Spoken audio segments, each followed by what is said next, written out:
Mike always thought he was pretty good at reading people.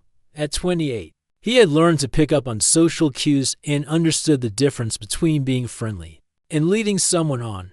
He worked as a graphic designer at a small creative agency downtown, spending his days making logos and websites for local businesses.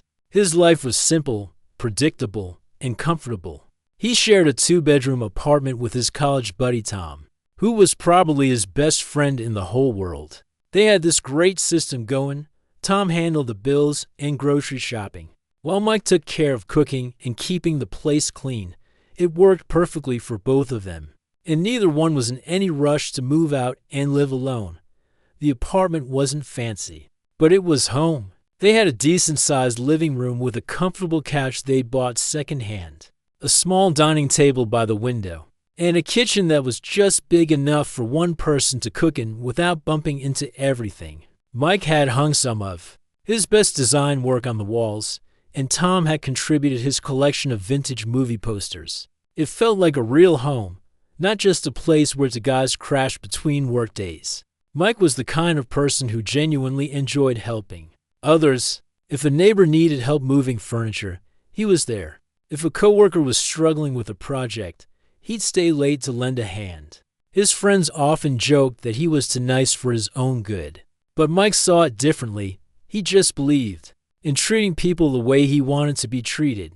That's probably why, when he got the text message that would change everything, his first instinct was to help out. It was a Thursday afternoon, and he was wrapping up a particularly challenging logo design for a local restaurant. His phone buzzed, and he saw a message from Lisa, someone he'd known back in college. They hadn't talked much over the past few years. Maybe the occasional like on social media or a quick happy birthday message, but they'd been in the same photography class during their sophomore year, and he remembered her as being pretty cool. She was smart, creative, and always had interesting perspectives during class discussions. The message was simple. Hey, I'm going to be in town next week for a work conference. Want to grab coffee and catch up? Mike smiled as he read it. It would be nice to see an old friend and hear about what she'd been up to. He knew she'd moved to another city after graduation, but beyond that, he didn't know much about her current life. He was about to suggest a coffee shop downtown when another idea popped into his head. Tom had mentioned earlier that week that he was planning to visit his parents over the weekend. The apartment would be quiet, which would be perfect for having a real conversation without interruptions. How about I cook dinner instead? He typed back, I make a pretty decent pasta dish, and we'll have more time to really catch up. My roommate will be out of town, so it'll be nice and quiet. He had said before really thinking about it. In his mind, it was just a friendly gesture. He enjoyed cooking, and it seemed more personal than meeting at some crowded coffee shop where they'd have to compete with background noise and other people's conversations. Lisa's response came back quickly. That sounds perfect. Friday around 7. Sounds great, Mike replied, looking forward to it as Friday approached. Mike found himself actually excited about the evening. It had been a while since he cooked for someone other than Tom, and he decided to put some real effort into it. He planned out a menu, nothing too fancy, but definitely a step up from his usual weeknight meals. He'd make his specialty, creamy carbonara with fresh herbs from the little plant he kept on the windowsill. Maybe a simple salad with that vinaigrette recipe his mom had taught him. And he picked up a nice bottle of wine at the grocery store, nothing expensive. Just something to make the evening feel a little more special. Friday morning, he even did some extra cleaning around the apartment. Not that it was messy. Both he and Tom were pretty tidy guys. But he wanted everything to look nice. He straightened up the living room, made sure there were clean towels in the bathroom, and even lit one of those vanilla candles Tom's sister had given them last Christmas. Tom left around noon, throwing his weekend bag into his car and waving. Goodbye, have fun with your friend. He called out, don't burn the apartment down while I'm gone. Very funny, Mike called back, say hi to your parents for me, as the afternoon wore on. Mike found himself checking the clock more often than usual. He started cooking around 6, wanting everything to be ready when Lisa arrived. The pasta was simple enough. He made it dozens of times, but he wanted it to be perfect. He set the small dining table with their actual good plates instead of the everyday ones, folded the napkins the way his grandmother had shown him when he was little, and made sure there were proper wine glasses instead of the random collection of cups and mugs they usually used. By 6:30, everything was ready. The pasta was staying warm in the pot, the salad was chilled in the fridge, and the wine was open and breathing on the counter. Mike changed out of his work clothes into a clean pair of jeans and a button-down shirt. Nothing fancy, just neat and presentable. He looked around the apartment one more time, satisfied that everything looked welcoming without being over the top. This was going to be a nice evening, just to old friends catching up over a good meal, sharing stories about how their lives had changed since college, and maybe laughing about some of the ridiculous things they'd done in their photography class. As 7 o'clock approached, Mike felt that pleasant anticipation you get when you're about to reconnect with someone from your past. He had no idea that this innocent dinner invitation was about to become one of the most uncomfortable and educational experiences of his adult life. The doorbell rang at exactly 7, and Mike smiled as he walked over to answer it, completely unprepared for how differently this evening would unfold than anything he had imagined. When Mike opened the door, he was surprised by what he saw. Lisa stood there holding a bottle of wine, but she looked completely different from how he remembered her from college. She was wearing a sleek black dress that seemed more suited for a fancy restaurant than a casual dinner at home. Her hair was styled perfectly, and she was wearing more makeup than he'd ever seen her wear back in their photography class days. "Wow, Lisa, you look great," Mike said, stepping aside to let her in. "Come on in. I hope you're hungry." "I'm starving," she said with a smile that seemed a little different than he remembered. "And this place smells amazing. You weren't kidding about being able to cook." As she walked into the apartment, Mike noticed she was wearing heels that clicked against the hardwood floor. He couldn't help but think it was a lot of effort for dinner with an old friend, but maybe that's just how people dressed in her new city. Maybe she'd come straight from work or had other plans afterward. "Here, let me take that," Mike said, reaching for the wine bottle. "You really didn't need to bring anything, but thank you. This looks expensive, only the best for an old friend," Lisa said, and there was something in her tone that Mike couldn't quite place. She was looking around the apartment with what seemed like approval. "This is really nice. Very cozy, very private." Mike led her to the living room while he went to get a wine opener from the kitchen. "Tom did most of the decorating," he called out. "I'm better with computer screens and interior design. Make yourself comfortable. Dinner will be ready in just a few minutes." When he returned with 2 glasses of wine, he found Lisa had chosen to sit on the couch instead of at the dining table he'd carefully set up. She had positioned herself right in the middle, and when Mike handed her the wine glass, their fingers brushed for just a moment longer than seemed necessary. "So tell me everything," Mike said, settling into the armchair across from the couch. "How's the new city treating you? I heard you got a job at a marketing firm." "It's good," Lisa said, but she seemed more interested in looking around the apartment than talking about work. "But you know how it is, starting over in a new place. It gets lonely sometimes. You don't realize how much you miss having real connections with people." Mike nodded sympathetically. "I bet that's tough. But I'm sure you're meeting lots of new people through work." "Work people aren't the same," Lisa said, leaning forward slightly. "They don't know your history, your stories. They don't know the real you, you know. Like, remember in Professor Johnson's class when you convinced everyone to have that photo shoot in the rain?" Mike laughed. "Oh man, I'd forgotten about that. We were all soaked, and half the cameras got water damage. Johnson was so mad. I still have some of those pictures," Lisa said.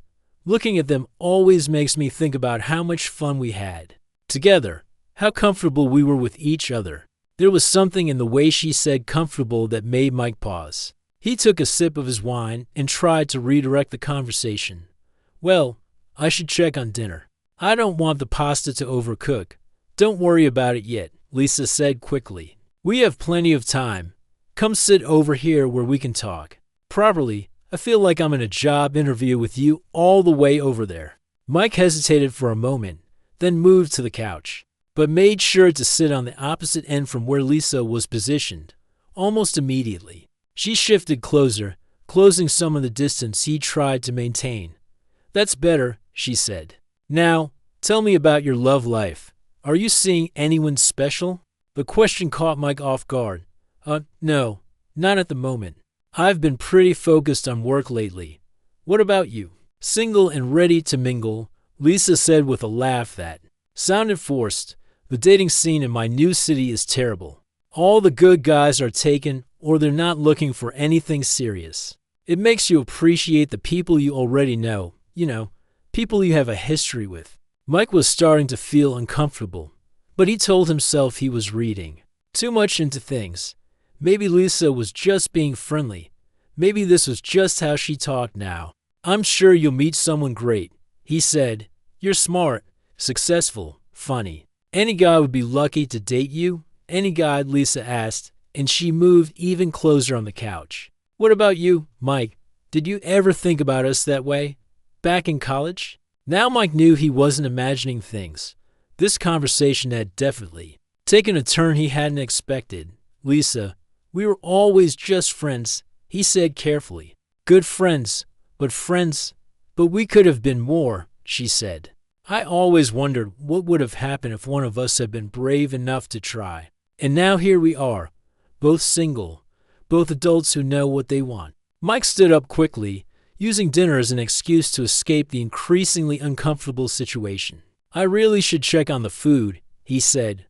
Why don't we move to the table? Everything should be ready. Lisa followed him to the kitchen, standing closer than necessary as he stirred the pasta and checked the salad. This smell is incredible, she said, placing her hand on his arm. You're so talented. I bet you take really good care of the people you love. The touch lingered longer than it should have, and Mike gently moved away to get plates from the cabinet. I tried to be a good friend, he said, emphasizing the word friend perhaps a little too strongly. They sat down to eat, and Mike hoped the meal would help normalize the evening. But Lisa continued to steer every conversation toward more personal topics. She asked about his romantic history, his plans for the future, whether he ever got lonely living with just a roommate. This wine is making me feel so relaxed, she said during one particularly awkward pause. It's been so long since I've felt this comfortable with someone. You always had this way of making me feel special, Mike. Mike tried to keep things light. Well, I'm glad you're having a good time. It's nice to catch up with old friends. But Lisa didn't seem to hear the word friends. She kept finding excuses to touch his hand during conversation, complimenting everything from his cooking to his smile, to how mature he'd become since college. By the time they finished eating, Mike was mentally counting down the minutes until he could politely end the evening. He'd started clearing the dishes, hoping to signal that the night was winding down. But Lisa had other ideas. Why don't we move back to the couch, she suggested. We could put on some music, maybe open another bottle of wine. The night is still young. Mike's heart sank. He realized that somehow, without meaning to, he created a situation that Lisa was interpreting very differently than he'd intended. His simple dinner invitation had become something else entirely in her mind, and he had no idea how to fix it without hurting her feelings or making things even more awkward. Actually, he said, loading the dishwasher with unnecessary focus to avoid eye contact, I'm getting pretty tired. Mike could feel his palms getting sweaty as he loaded the last of the dishes into the dishwasher. The evening had gone completely off track, and he had no idea how to get it back on course without making things worse. Behind him, he could hear Lisa moving around the kitchen, her heels clicking on the tile floor as she picked up the wine glasses.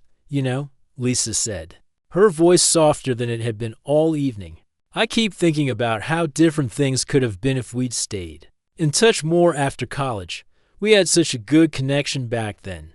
Mike closed the dishwasher and turned around, trying to keep his expression neutral. We did have some good times in that photography class, he agreed, hoping to keep the conversation focused on their shared past, as friends rather than whatever Lisa seemed to be imagining.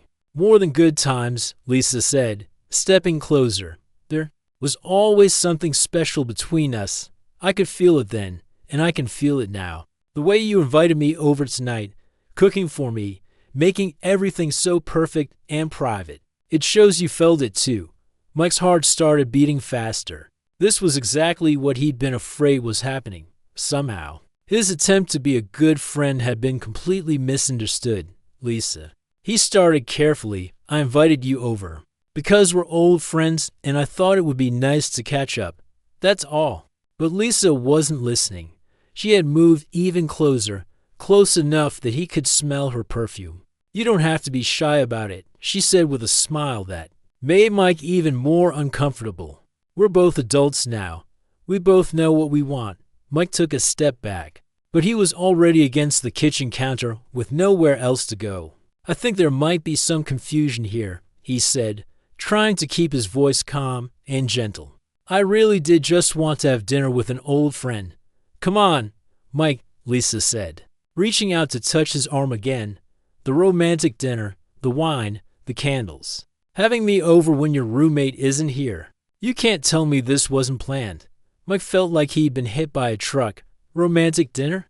Candles? He looked around the kitchen and realized how everything must have looked from her perspective. The nice plates, the wine, the vanilla candle. He lit just to make the apartment smell good, Tom being conveniently out of town.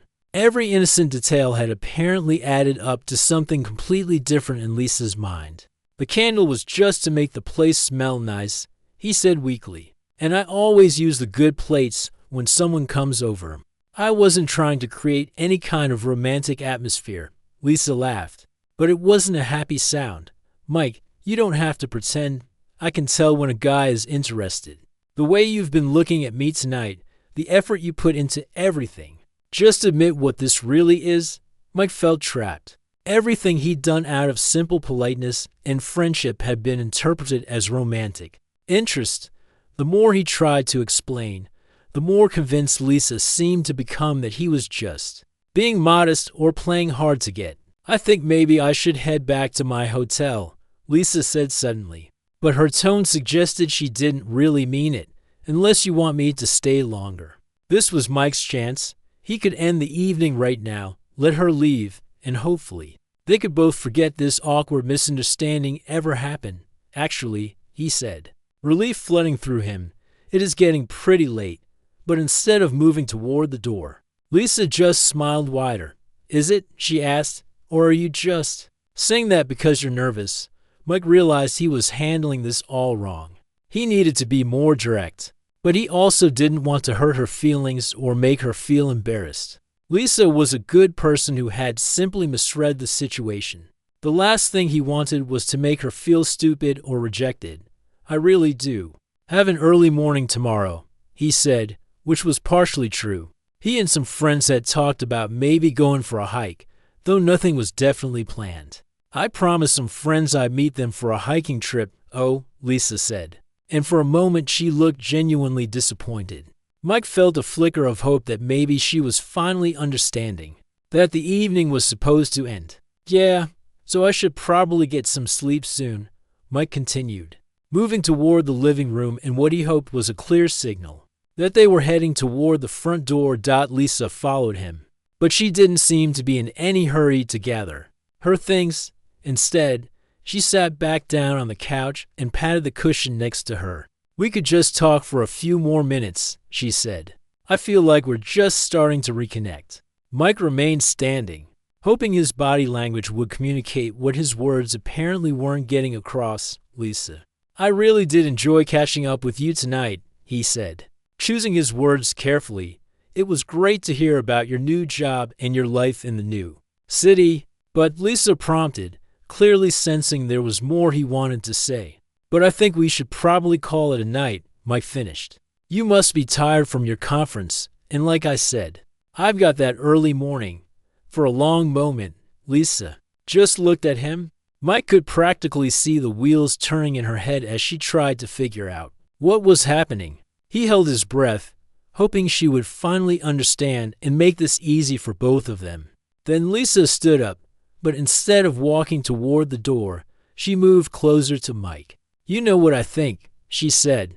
"I think you're overthinking. This is sometimes the best things happen when you stop planning and just go with what feels right." Mike's mouth went dry. This conversation was spiraling further and further away from where he needed it to go. He glanced toward the front door, then back at Lisa, trying to figure out how to end this situation without causing a scene or hurting her feelings. "Lisa," he said, taking a deep breath and deciding he needed to be completely clear. "I had a really nice time tonight, but I think it's time for you to head back to your hotel. There." He'd said it as directly as he could while still being polite. Surely now she would understand that the evening was over and it was time for her to leave. But Lisa's reaction wasn't what he expected at all. Instead of looking disappointed or embarrassed, her face lit up with what looked like excitement. "You're right," she said, moving even closer to him. "It is time to call it a night." And that's when Mike realized, with growing horror, that his attempt to politely end the evening had just made everything infinitely worse. Mike felt his stomach drop as he watched Lisa's face light up, with what was clearly the wrong interpretation of his words. When he'd said it was time to call it a night, he meant it was time for her to leave. But the way she was looking at him, now, with that excited smile, made it crystal clear that she thought he was inviting her to stay. "I was hoping you'd say that," Lisa said softly, reaching up toward his shoulders. "I've been thinking about this all evening." Time seemed to slow down as Mike realized what was about to happen. Lisa was moving closer, clearly expecting some kind of romantic moment that he absolutely did not want to happen. His mind raced, trying to figure out how to stop this situation without completely humiliating her or making her feel terrible. "Ho, Lisa," Mike said quickly, gently catching her hands before they could reach his shoulders. He took a careful step backward, putting some distance between them. "I think we need to pump the brakes here." The confusion that spread across Lisa's face was immediate and painful to watch. "What?" she asked, her voice small and uncertain. "I thought, didn't you just say?" "I said it was time to call it a night," Mike explained, his heart pounding. "As in, time for you to head back to your hotel. I didn't mean this." He gestured vaguely between them, hoping she would understand without him having to spell it out. Lisa took a step back, her hands dropping to her sides. Mike could see her mind working, trying to process what he was saying. "But the dinner," she said slowly. "The wine, the candles, having me over when your roommate wasn't here. I thought this was a dinner between old friends," Mike finished gently. "That's all it was ever supposed to be, Lisa. I'm really sorry if I gave you the wrong impression. But that wasn't my intention at all." The silence that followed was excruciating. Mike watched as embarrassment began to replace the confusion on Lisa's face. Her cheeks turned red, and she wrapped her arms around herself as if she was suddenly cold. "Oh no," she whispered. "Oh no, I completely misread this, didn't I?" Mike felt terrible for her. He could see how mortified she was, and he desperately wanted to make her feel better without encouraging the misunderstanding any further. "It's okay," he said softly. "These things happen. Communication can be tricky sometimes." "I'm such an idiot," Lisa said, looking down at the floor. "I thought you were interested. I thought all of this meant something different. The way you invited me over, the effort you put into dinner, everything seemed like a date." Mike said, understanding dawning on him. "You thought I was asking you on a date." Lisa nodded miserably. "When you suggested cooking dinner instead of meeting for coffee, and then mentioned your roommate would be out of town, I just assumed. And then when I got here and saw how nice everything looked, the good dishes and the wine glasses and everything, I was so sure you were trying to create a romantic evening." Mike ran his hand through his hair, feeling awful about the whole situation. "I can see how you might have thought that," he said. "I really can. But I promise you, I was just trying to be a good host. I would have done the same thing if any old friend was coming over." "Any old friend," Lisa repeated. And Mike could hear the hurt in her voice. "Right? Of course, Lisa. Please don't feel bad about this," Mike said earnestly. You're an amazing person, and any guy would be lucky to have you interested in him. I'm just not that guy. We've always been friends, and that's how I see you. Lisa was quiet for a long moment, still looking at the floor. When she finally looked up, her eyes were bright with unshed tears. I feel so stupid, she said. I completely threw myself at you. I must have made you so uncomfortable. You didn't throw yourself at anyone, Mike said firmly. You thought you were reading signals that weren't there. That's not your fault. If anything, it's my fault for not being clear about my intentions from the beginning. No, it's not your fault, Lisa said, shaking her head. You were just being nice, and I turned it into something it wasn't. God, I even bought this dress specifically for tonight. I spent an hour getting ready because I thought. She trailed off, looking embarrassed again. Mike felt even worse hearing that. The idea that Lisa had put so much effort into the evening, thinking it was something romantic, made him feel like he'd accidentally played a cruel trick on her. I'm really sorry this happened, he said. I never wanted to hurt your feelings or make you feel embarrassed. Lisa wiped at her eyes quickly, trying to compose herself. It's not your fault, she said again. I just need to go. I need to get out of here before I embarrass myself any more than I already have. She started looking around for her purse and jacket, moving quickly like she couldn't wait to escape. Mike wanted to say something to make her feel better, but he also knew that the best thing he could do right now was let her leave with whatever dignity she had left Lisa. He said as she gathered her things, for what it's worth, I really did enjoy catching up with you tonight. The conversation, hearing about your new job, remembering the old days. That part was all real. She looked at him for a moment, and he could see her trying to decide whether to believe him. Thanks, she said finally. I did too. The conversation part, I mean. Mike walked her to the door, the silence between them heavy with awkwardness. As Lisa reached for the door handle, she turned back to him one more time. Mike, she said, can we just pretend this never happened? I mean, if we run into each other again, or if we have mutual friends or whatever, can we just go back to being regular old college friends who had dinner and caught up? Of course. Mike said immediately, as far as I'm concerned, we just had a nice dinner and talked about old times. That's it, Lisa nodded, looking relieved. Good. That's good. She opened the door and stepped into the hallway. Thanks for dinner. It really was delicious. You're welcome, Mike said. Take care of yourself, Lisa. As the door closed behind her, Mike leaned against it and let out a long breath he didn't realize he'd been holding.